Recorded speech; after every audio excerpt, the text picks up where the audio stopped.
દીકરીના લગ્નથી પાપ અને પુણ્ય થાય છે. ઋતુકાળ પહેલાં કન્યાદાન કરવું. જે દીકરીને ઋતુકાળ થઈ જાય તો તેનું દાન કરનાર મા બાપને પાપ લાગે છે. આ મનુસ્મૃતિ પાના નંબર 113માં પુરાવો છે. તો યોગ્ય વર મળતા તરત જ કન્યાદાન કરવું. ભલે કન્યાની ઉંમર નાની હોય તો કન્યા દેવી પાના નંબર 112-88માં પુરાવો છે. વળી જેમનામાં ગુણ નથી તેને કન્યાદાન દેવી જ નહીં. કન્યા ભલે મૃત્યુ સુધી ઘેર રહે, પણ જેનામાં ન્યાય નીતિ નથી તેવા ગુણ કે જ્ઞાન વિનાને કન્યા ન જ દેવી. આ મનુસ્મૃતિ પાના નંબર 213-88માં પુરાવો છે. તો ઋતુમતી કન્યા 3 વર્ષ સુધી રાહ જુએ તે પછી જો મા બાપ લગ્ન ન કરાવે તો કન્યા પોતે જ લાયક વર મેળવી લેવો.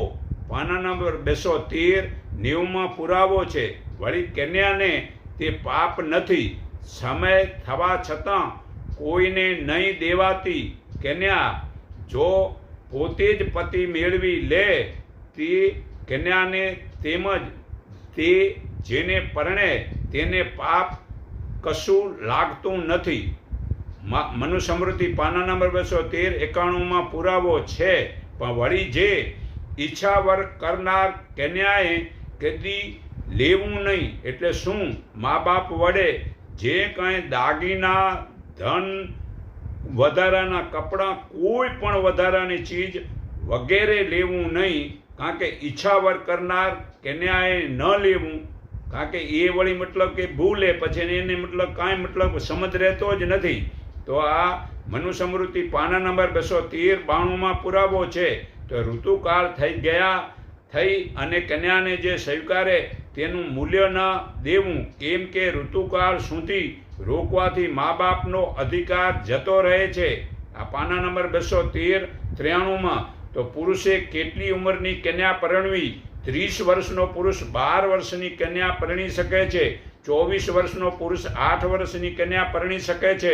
આ મનુસ્મૃતિ પાના નંબર 213-94માં પુરાવો છે.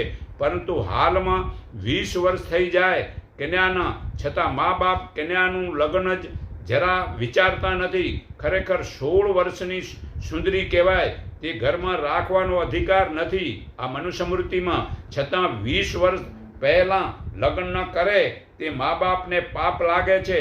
વળી હાલમાં બધાને લગ્ન રાત્રે કરવા છે.